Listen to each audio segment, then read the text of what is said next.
So hello dear guys, we are discussing the chapter respiration and circulation and now we are at the end of the respiration part. ह्या respiration आपण थोडक्यात शेवटला आहोत. आणखीन एखाद्या व्हिडिओमध्ये we shall cover this respiration chapter. Regulation of breathing. Regulation of breathing म्हणजे आता आपला जो श्वासोच्छ्वास आहे तो कोण कंट्रोल करतं, कोण ह्याच्यामध्ये रिदम ठेवण्याचं काम. रिदम म्हणजे केव्हा इन्स्पिरेशन करायचं, केव्हा एक्सपिरेशन करायचं, त्यांच्यातली रिदम कशी मेंटेन करायची, याला कंट्रोल करणारा कुठला तरी भाग आपल्या बॉडीमध्ये आहे. तर तो काय भाग आहे, कशाद्वारे कसं कंट्रोल केलं जातं, कोण कंट्रोल करतं, that we have to discuss in this video. Regulation of breathing. Regulate करणे म्हणजे एका रिदम मध्ये ठेवणे, एका विशिष्ट पद्धतीने चालू ठेवणे, त्याला आपण म्हणतो regulation. Now regulation of breathing, the respiration process, what we are respirating, जी काय आपण respiration करायलो, that respiration process is under the control of two centers. It is a dual control. Respiration is under dual control. Dual control म्हणजे respiration control करणारे आपल्या बॉडीमध्ये दोन centres आहेत. दोन वेगवेगळ्या सेंटर्सद्वारे आपल्या बॉडीमधलं श्वसन काय केलं जातं, कंट्रोल केलं जातं. कोणते दोन सेंटर्स आहेत? The first one is the nervous control. आता शब्द तुम्हाला माहिती आहे, नर्वस म्हणलं की ब्रेन हा आला, म्हणजे ब्रेन एक कंट्रोल करायला आहे. आपल्या ब्रेन मधला कोणता पार्ट आहे ते आपल्याला बघायचंय. And the next one is chemical control. Chemical म्हणले की certain chemicals are secreted by certain bodies in the, आपल्या बॉडीमध्ये काही बॉडीज आहेत, बॉडीमधल्या बॉडीज, ते आपल्याला नाव बघायचे. त्याद्वारे म्हणजे थोडक्यात मी त्या केमिकल्सला म्हणेल chemo receptors. Certain chemo receptors are released. Okay, chemo receptors are released and these are also controlling the respiration process. म्हणजे ड्युएल म्हणजे दोन वेगवेगळ्या पद्धतीनं आपल्या रिस्पिरेशनवर कंट्रोल आहे. केमिकलचं सुद्धा कंट्रोल आहे आणि ब्रेनचं सुद्धा कंट्रोल आहे. तर आपल्याला नाही, आता रिस्पिरेशन जे आहे अकॉर्डिंग टू द एजनुसार रिस्पिरेशनचा रेट बदलत जातो. If we talk about adult, समजा आपण अडल्ट बद्दल जर विचार केला, in the adult near about the adult respire or breathe 12 times per minute. Adult एका मिनिटाला जवळपास 12 वेळा श्वासोच्छ्वास घेतात. नॉर्मली आपल्याला न कळत नॉर्मल ब्रीदिंग अलग लक्षामध्ये. तर किती वेळा? जवळपास 12. And if we go for the newborn babies, newborn म्हणजे नेमक्या जन्म झालेल्या, म्हणजे लहान बाळ आहेत, एक 8-15 दिवसापर्यंत समजा. ह्या न्यूबॉर्न बेबीज मध्ये तोच रेट पहा, किती वेळा त्यांनी एका मिनिटामध्ये रिस्पायर करतात. 44 times विदिन ए मिनिट. बघा, लहान बाळामध्ये रिस्पिरेशन बघा, तुम्ही हृदयाचे ठोके बघा, रिस्पिरेशनचा रेट लहान बाळामध्ये काय असतो? जास्त असतो. अलग लक्षामध्ये, कारण त्यांना ऑक्सिजनची गरज असते, आणखीन त्यांची बॉडी तेवढी डेव्हलप झालेली नसते. अलग लक्षामध्ये, ब्रेनचं तेवढं कंट्रोल त्यांच्यावरती नसतं. म्हणजे अशा अनेक घटना. म्हणून ह्या वेगवेगळ्या respiration and our normal breathing, जे नॉर्मल म्हणजे आपण तुम्हाला माहिती आहे टायडल व्हॉल्यूम वगैरे आपण सगळं नॉर्मल ब्रिदिंग म्हणजे न कळत केलेली इनहेलेशन आणि एक्झलेशन, त्याला आपण. And that normal breathing is इनव्हॉलंटरी. आपल्या जी बॉडीमधली नॉर्मल ब्रिदिंग आहे, दॅट नॉर्मल ब्रिदिंग इज इनव्हॉलंटरी. इनव्हॉलंटरी म्हणजे अनैच्छिक. ते आपण काही इच्छेनुसार करत नाही, अनैच्छिक पद्धतीने ते काय असते? चालूच असते. अलग लक्षात. And in the body the respiratory centres are located. आपल्या बॉडीमध्ये काय आहेत? Respiratory centres. And these respiratory centres are controlling these respiration process. And what are the respiratory centres? मग मी सांगितलं, आता रिस्पिरेटरी सेंटर्स आपल्याला बघायचे. कोणते कोणते रिस्पिरेटरी सेंटर्स आपल्या बॉडीमध्ये आहेत जे पूर्ण रिस्पिरेशनची प्रोसेस कंट्रोल करायला? So there are 2 centers. The first one is pons and second one is medulla oblongata. These 2 centers are controlling the respiration process. फार महत्वाचे. मी मागेही सांगितलं, या भागात आपल्याला मार लागू द्यायचा नाही. का लागू द्यायचा नाही? कारण याच भागामध्ये आपलं रिस्पिरेशन कंट्रोल सेंटर्स आहेत. आणि इथं मार लागणं म्हणजे त्या भागाला मार लागणं, त्या पॉन्सला मार लागणं, त्या मेडुला ऑब्लॉंगेटाला मार लागणं आणि आपलं रिस्पिरेशन स्टॉप होणं. रिस्पिरेशन स्टॉप म्हणजे oxygen intake stop. Carbon dioxide exhalation stop, म्हणजे हे सगळं स्टॉप म्हणजे आपला तिथंच जीव जाणार आहे लेकरांनो. आणि म्हणून हे पॉन्स आणि medulla oblongata which are at the tail end of the brain. म्हणजे समजा मी जर इथं ब्रेनची आकृती काढली, if suppose this is our brain, okay, these are the brain, gyra, sulci वगैरे, okay. So this is the, see, this much part, this red colored part, हा जो आहे, this red colored part is the pons. हा कोण आहे? pons. And this is the solid tube like structure, this is the medulla oblongata. हे कोण आहे? मेड्युला ऑब्लॉंगेटा. तर ब्रेनच्या स्टेमला म्हणजे बुड आपलं टेल एंडला, खालच्या बाजूला, ज्याला आपण मस्तिष्क पुच्छ म्हणतो मराठीमध्ये, या भागामध्ये हे 2 सेंटर आहेत. And these 2 centres are controlling the process of respiration. हे रिस्पायरेशनची प्रोसेस काय करायला कंट्रोल. आता ह्या पॉन्समध्ये जे आहेत, मग आता रिस्पिरेटरी सेंटर्स आपल्या बॉडीमध्ये कोणते कोणते आहेत? The respiratory centres are again divided. ह्याच्यात परत त्यांचं डिव्हिजन झालेलं आहे. इन्स्पिरेटरी सेंटर्स आहेत, then inspiratory plus expiratory centres आहेत, म्हणजे इन्स्पायरेशन आणि एक्सपायरेशन करणारे सुद्धा सेंटर्स आहेत, हे आहेत. नेक्स्ट वन आहे inspiratory plus slow wave sleep. Slow wave sleep ज्याला आपण डीप स्लीप सुद्धा म्हणतो, और non rapid eye movement sleep. Non rapid eye movement sleep plus rapid eye movement sleep. हे सगळं सांगणार नेमकं काय काय आहे. ओके, हे एक रिस्पिरेटरी सेंटर्स आहेत. And then at the last non rapid eye movement sleep centres, हे एक सेपरेट सेंटर आहे. तर असे 4 सेंटर्स बघा आपल्या बॉडीमध्ये आहेत, जे रिस्पिरेशनचं कंट्रोल करण्याचं काम, तिथली टोटल फंक्शनिंगवर लक्ष ठेवण्याचं काम करायला. आता हे जे आहे इन्स्पिरेटरी सेंटर, काय करतं हे इन्स्पिरेटरी सेंटर? कुठे हे इन्स्पिरेटरी सेंटर? याच्यावर कुणाचं कंट्रोल आहे? या इन्स्पिरेटरी सेंटरवर जे कंट्रोल आहे, that control is of the dorsal group of neurons in the medulla oblongata. बघा, या इन्स्पिरेशनच्या प्रोसेसवर कंट्रोल म्हणजे आपण आत हवा केव्हा घ्यायची, किती काळ घ्यायची, कशा रेटनं घ्यायची, हे ठरवणारं कोण आहे? Dorsal group of neuron in the medulla oblongata. Dorsal, ventral आणि लॅटरल. डॉर्सल म्हणजे पाठीमागचा भाग, हे बघा हा भाग, मेडुला ऑब्लॉंगेटाचा हा भाग, दिस इज द डॉर्सल पार्ट. आणि हा डॉर्सल पार्ट काय कंट्रोल करतो? इन्स्पिरेशन केव्हा करायचं. इन्स्पिरेशनवरचं कंट्रोल म्हणजे मेडुला ऑब्लॉंगेटाचा हा पाठीमागचा पार्ट. नेक्स्ट आहे इन्स्पिरेटरी प्लस एक्सपिरेटरी सेंटर. हा कोण आहे? हा व्हेंट्रल पार्ट आणि लॅटरल पार्ट. लॅटरल म्हणजे कडचा, व्हेंट्रल म्हणजे हा पुढचा. व्हेंट्रो लॅटरल, लॅटरल व्हेंट्रल. समजा हा जर मेडुला ऑब्लॉंगेटा आहे, तर हा कोणता झाला? डॉर्सल. हे कोणते झाले? लॅटरल, कडकडचे. आणि हा कोणता झाला? व्हेंट्रल. तर व्हेंट्रोलॅटरलचं कंट्रोल कुणावर आहे? इन्स्पिरेशनवर पण आहे आणि एक्सपिरेशनवर. इन्स्पिरेशनवर पण आहे आणि एक्सपिरेशनवर कंट्रोल कुणाचा आहे? मेडुला ऑब्लॉंगेटाचा व्हेंट्रल पार्ट आणि तिकडचा आणि इकडचा लॅटरल पार्ट. याचं कंट्रोल कुणावरचं आहे? म्हणून व्हेंट्रोलॅटरल एमओ करतो मी. Ventrolateral part of MO, medulla oblongata. Next आहे इन्स्पिरेशन, स्लो वेव्ह स्लीप, ज्याला आपण डीप स्लीप म्हणतो. आता हे नेमकं काय आहे? स्लीपवर सुद्धा कंट्रोल बघा मेडुला ऑब्लॉंगेटा पॉन्सचा आहे, म्हणजेच रिस्पिरेटरी सेंटरचा आहे. स्लीप आपली 3 प्रकारे, 3 सायकलमध्ये आपली पूर्ण 7-8 तासाची स्लीप असते लेकरांना. सुरुवातीची जी असते ती लाईट स्लीप. लाईट स्लीप म्हणजे झोप लागल्यानंतरची जी मुवमेंट चालू होते, आपल्याला झोप लागल या टाईपमध्ये आपण गुंगत जातो. अलग लक्षामध्ये डोजिंग होत होत होत होत आपला झोप. तर ती सुरुवातीची जी रॅपिड आपलं आय मुवमेंट चालू असते, जी झोप लागण्याची सुरुवात असते, that is the light sleep. 3 स्लीपचे सायकल्स असतात आपल्या झोपेमध्ये.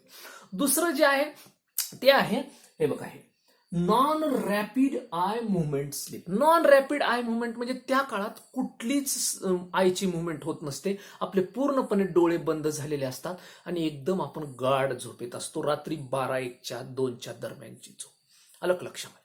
आणि नंतर तिसरं सायकल सुरू होतं rapid eye movement sleep. That is also the deep sleep. ही सुद्धा डीपच स्लीप असते. ह्याच्यामध्ये थोडीशी आय मुवमेंट होते आणि जनरली याच्यामध्ये ड्रीमिंग वगैरे आणि आपल्या दिवसभराची जी पूर्ण इन्फॉर्मेशन असते कालच्या त्याच्यावरची प्रोसेसिंग या तिसऱ्या टाईपच्या स्लीपमध्ये होत असते.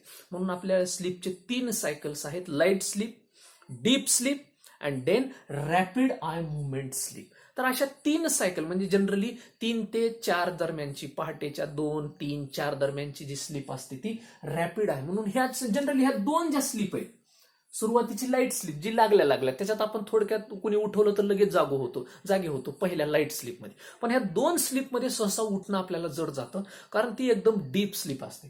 तर ह्या स्लीपवर कंट्रोल आणि इन्स्पिरेशनवर सुद्धा कंट्रोल करण्याचं काम आपल्या पॉन्स मधल्या न्यूमोटॅक्झिक centre.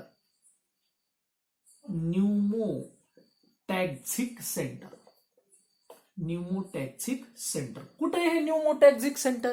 This pneumotaxic centre is present at the upper part of the pons. हे बघा, हा पॉन्स आहे पूर्ण रेडनं दाखवलेला. त्यातला हा जो अप्पर पार्ट आहे मी इथं सर्कल केलेला, this is the pneumotaxic centre of pons. हे आहे न्यूमोटॅक्झिक सेंटर ऑफ पॉन्स. हे कुणावर कंट्रोल करतं? हे बघा, या पूर्ण गोष्टीवर कंट्रोल करण्याचं काम हे करतं. आणि जी non rapid eye movement sleep म्हणजे ही जी आहे डीप स्लीप, म्हणजे 2 नंबरची sleep, light sleep, deep sleep आणि रॅपिड आय मुवमेंट, 3 स्लीप मधली जी मधली स्लीप आहे याच्यावरची जी कंट्रोल आहे. आणि दुसरं आहे वेकफुलनेस म्हणजे नंतर आपल्याला जाग करण्याचं काम. सकाळी जे आपल्याला जाग वगैरे करते तो सुद्धा रिस्पिरेटरी सेंटर द्वारेच केलं जातं. ब्रेनच्या ह्या मेडुला ऑब्लॉंगॅटा आणि पॉन्सनच केलं जातं. आणि याच्यावर जे कंट्रोल आहे ते कुणाचं आहे? अपन्यूस्टिक सेंटर. हे कुठं आहे अपन्यूस्टिक सेंटर? जसं न्यूमोटॅक्झिक सेंटर होतं तसं अपन्यूस्टिक सेंटर पॉन्सच्या खालच्या भागात आहे. हे बघा इथं the lower part of the pons. याच्यामध्ये अपन्यूस्टिक सेंटर आहे, ते आपल्याला उठवण्याचं काम करतं. आणि डीप स्लीप मध्ये सुद्धा त्याचाच रोल आहे. तर असे हे इन्स्पिरेशन आणि एक्सपिरेशनवर कंट्रोल करणारे काय आहेत ते सेंटर्स आहेत.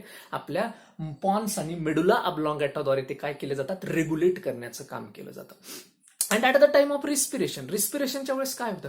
Generally at the time of inspiration the air is taken in, lung get expanded. Lung expanded गेले की तिथले जे स्ट्रेच इम्पल्सेस असतात, तिथल्या जे स्ट्रेच मसल्स असतात, दे गेट स्ट्रेच्ड. हवा आत गेली, लंग एक्सपांड झाली, त्यातल्या स्ट्रेट मसल्सला काय झालं? स्ट्रेच केलं झालं. तिथल्या मसल्सची स्ट्रेचिंग झाली, ताणल्या गेल्या. And after the stretching the impulses, ते जे स्ट्रेच झालेले इम्पल्सेस आहेत, these are sent to the expiratory centre. बघा, इन्स्पिरेशन मध्ये काय होतं? इन द इन्स्पिरेशन जे काही इम्पल्सेस लंग एक्सपांड झाल्यानंतरचे impulses, these are sent to the expiratory centre. म्हणजे त्याच्या दुसऱ्या विरुद्ध सेंटरला पण इन्स्पिरेशन केलेले इम्पल्सेस एक्सपायरेटरी सेंटरला पाठवले जातात. एक्सपायरेटरी सेंटरला गेले की त्याला कळतं की अरे इकडे लंग पूर्ण हवेनं भरलेला आहे. लगेच एक्सपायरेटरी सेंटर रिव्हर्स सिग्नल पाठवतो. कुणाला? इन्स्पिरेटरी सेंटरला. अगेन मग आता इनहिबिटरी म्हणजे विरोध करणारे जर इम्पल्स पाठवले तर परत ते आपले लंग काय होतात? नंतर डिफ्लॅटन्ड होतात. डिफ्लॅटन्ड असं म्हणायचं. डिफ्लॅटन म्हणजे एम्प्टीड म्हणजे परत लंग एम्प्टी होतं. म्हणजे इन्स्पायरेशन नंतर एक्सपायरेशन, इन्स्पायरेशन झालेला मेसेज एक्सपायरेटरी सेंटरला जातो, एक्सपायरेशन झालेला मेसेज इन्स्पायरेटरी सेंटरला जातो. म्हणजे हवा आत गेली की एक्सपायरेटरी सेंटर जागृत होतं, एक्सपायरेटरी सेंटर लगेच इन्स्पायरेटरी सांगतं की मी लगेच लंग रिकामं करायला, लंग भरायलेत, लंग रिकामं करणं, feeling, emptying, and there is rhythm between the inspiration and expiration because of all these centers. ह्याच्यामुळे and these the reflexes, the rhythm between the inspiration and expiration, that reflexes between the inspiration and expiration are called Hering-Breuer reflexes. Like now दिले special inspiration आणि expiration मधली ही जी rhythm आहे, हा जो समतोल आहे तो राखण्याला ह्या रिफ्लेक्सेसला इन्स्पिरेशन, एक्सपिरेशनला सांगायले आणि एक्सपिरेशन इन्स्पिरेशनला सांगायले, म्हणजे त्या दोघांमध्ये बरोबर समतोल आहे, त्या दोघांमध्ये एकदम अंडरस्टँडिंग आहे व्यवस्थित, आणि त्या अंडरस्टँडिंगला, त्या दोघांमधल्या रिलेशनला, त्या दोघांमधल्या रिफ्लेक्सेसला काय म्हणायचं, Hering Breuer reflexes, Hering Breuer reflexes. हे झालं लेकरांनो तुमच्या कुणाबद्दलचं, रिस्पायरेटरी सेंटर्स बद्दलचं. नाव दीज रिस्पायरेटरी सेंटर्स, हे जे रिस्पायरेटरी सेंटर्स आहेत, these respiratory centres are again connected to cerebral cortex of the brain. ब्रेनचा हा वरचा भाग, हे बघा हा वरचा भाग जो असतो, ब्रेनचा वरचा थर, त्याला आपण म्हणतो कॉर्टेक्स. कुठल्याही जो इंटरनल बॉडी पार्ट आहे त्याच्या वरच्या भागाला आपण कॉर्टेक्स म्हणतो. आणि हे रिस्पायरेटरी सेंटर्सचं कनेक्शन कुणाला आहे, वरच्या भागाला सुद्धा आहे लेकरांनो. आणि वरचा भाग हा जो सेरेब्रल कॉर्टेक्स आहे हा जनरली व्हॉलुंटरी कंट्रोलवर लक्ष ठेवतो. व्हॉलुंटरी कंट्रोल म्हणजे आता आलं ऐच्छिक. ऐच्छिक म्हणजे कधी कधी आपण रिस्पिरेशन आपल्या इच्छेनं सुद्धा स्टॉप करू शकतो. हे स्टॉप कुणामुळे होतं, सेरेब्रल कॉर्टेक्समुळे. म्हणजे रिस्पायरेटरी सेंटर्सचं कनेक्शन कुणाला आहे, सेरेब्रल कॉर्टेक्सला सुद्धा दिलेलं आहे. आणि त्याच्यामुळे आपण इनव्हॉलंटरी बरोबर व्हॉलुंटरी कंट्रोल सुद्धा आपल्या रिस्पायरेशनवर आहे.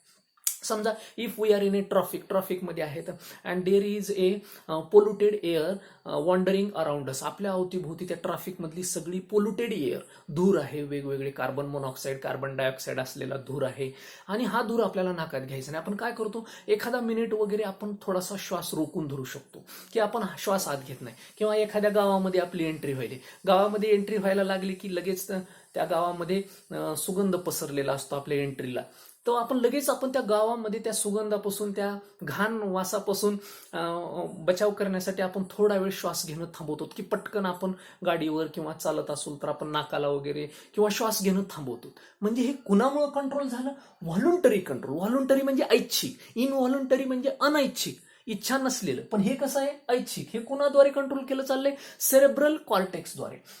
आणि म्हणून हे सेरेब्रल कॉर्टेक्स आपलं काय करतं, व्हॉलुंटरी कंट्रोल करण्याचं काम करतं. आणि ह्याच्यामुळं generally the irritating gases are prevented from entering in to the lungs. किंवा एखादं पाणी गेलं आपल्याला तर आपण पटकन श्वास रोखून धरतो, किंवा पाणी जाऊ नये वगैरे.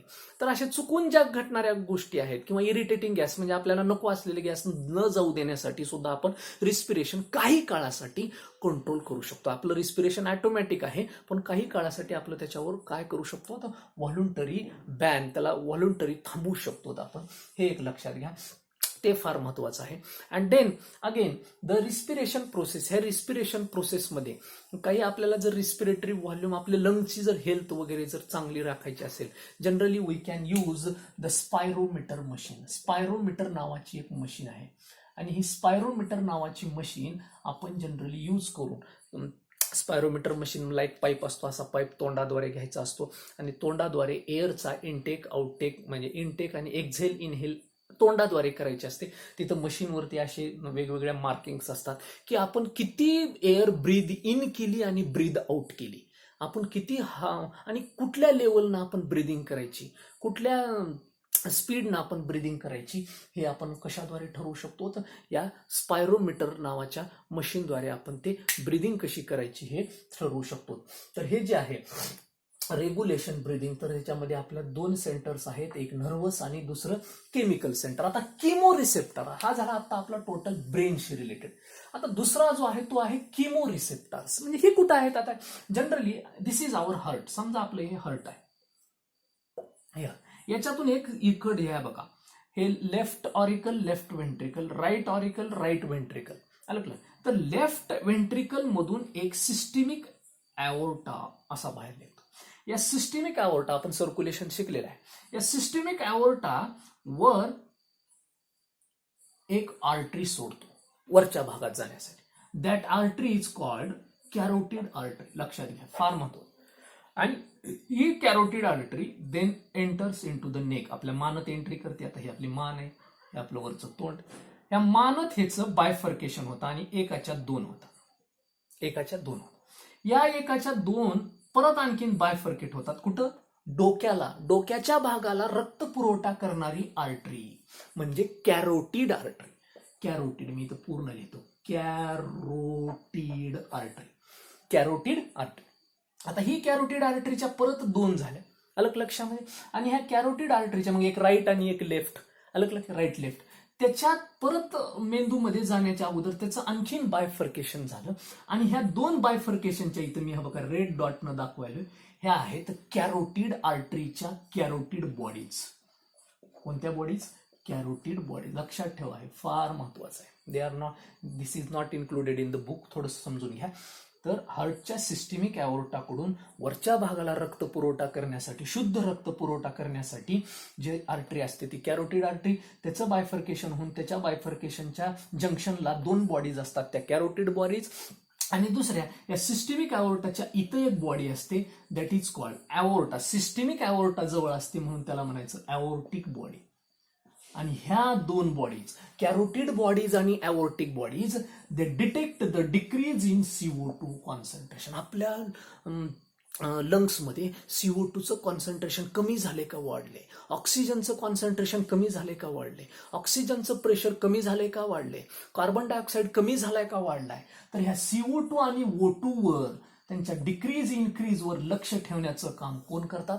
कॅरोटिड बॉडीज आणि ॲओर्टिक बॉडीज ठेवतात. ह्या carotid bodies, aortic bodies with the help of vagus nerve, vagus नर्वद्वारे म्हणजे कोणतं? केमिकल्स सिक्रेट करून, केमो रिसेप्टार्सद्वारे आपलं इन्स्पिरेशन आणि एक्सपिरेशन रेग्युलेट करण्याचं काम. केमो रिसेप्टार्स कोणते? With the help of carotid bodies आणि ॲओर्टिक बॉडीज. कशावर लक्ष ठेवतात?